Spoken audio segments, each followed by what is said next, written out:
In this video, we'll see how to create content that allows students to format their answers and to enter special characters for math, science, and foreign language content as well. For example, you could create a chemistry question that allows students to enter subscripts and to use the Insert Symbol button to insert chemistry-specific characters.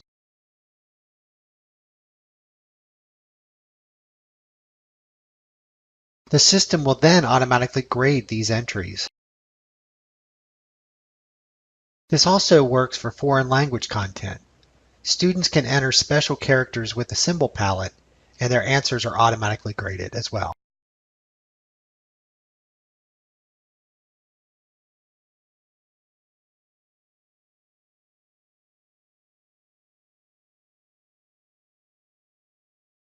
Any of the open-ended question types will accept rich text entry. That includes modified true-false, completion, multi-blank, objective short answer, subjective short answer, multi-mode, and essay. Let's look at how to create a question that allows student-rich text entry. For this example, I'll create an objective short answer question. Begin by writing the question as you normally would. On the Answer and Grading tab, select the Student Entry palette for the question from the Student Text Entry Mode drop-down list. You can choose the basic special character palette that offers no formatting options, or you can choose from a math palette, a chemistry palette, a science palette, and 3 language palettes. There is also a complete palette that contains all the special characters from all of the other palettes. If you ever have a question of what is included with a specific student entry palette, you can click the question button next to the Student Text Entry Mode drop-down list. For each palette, the help topic shows the formatting included with that palette, the characters included, as well as a screenshot of the student interface for that palette.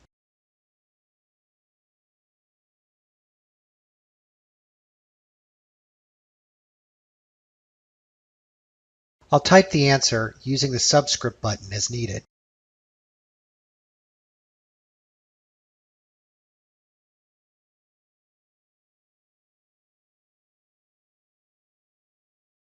Then I'll use the Insert Symbol button to enter the arrow and any other chemistry symbols. With the chemistry palette selected in the Student Text Entry Mode dropdown, the Insert Symbol button only shows the symbols that are included on that palette. So I don't need to worry about selecting a symbol that the student won't be able to enter. When students are taking the test, they can use the toolbar to insert the subscripts and the Insert Symbol button to enter the symbols.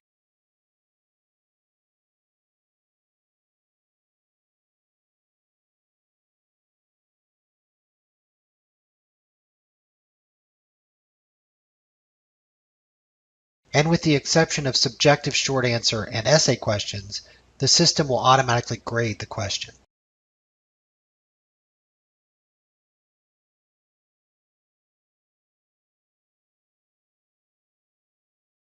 If you want to see which student entry palette a question uses, you can display that information in the editor pane.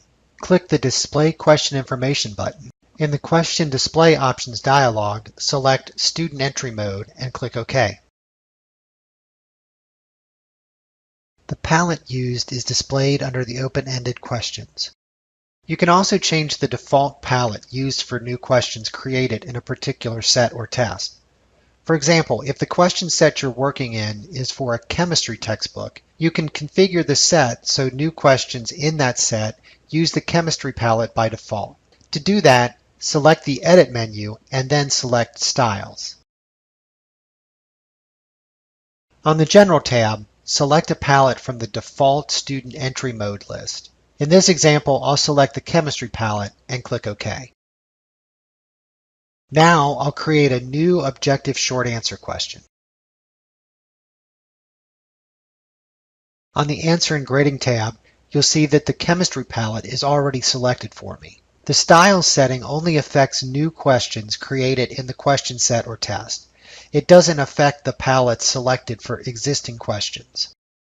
You can also control the default palette used for new sets or tests that you create. So if all I write is chemistry content, then I want the default palette for any set or test I create to be chemistry.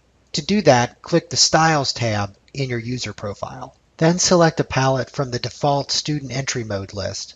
In this example, I'll select the Math palette and click OK. I've created a new question set. Now I'm going to create a new objective short answer question.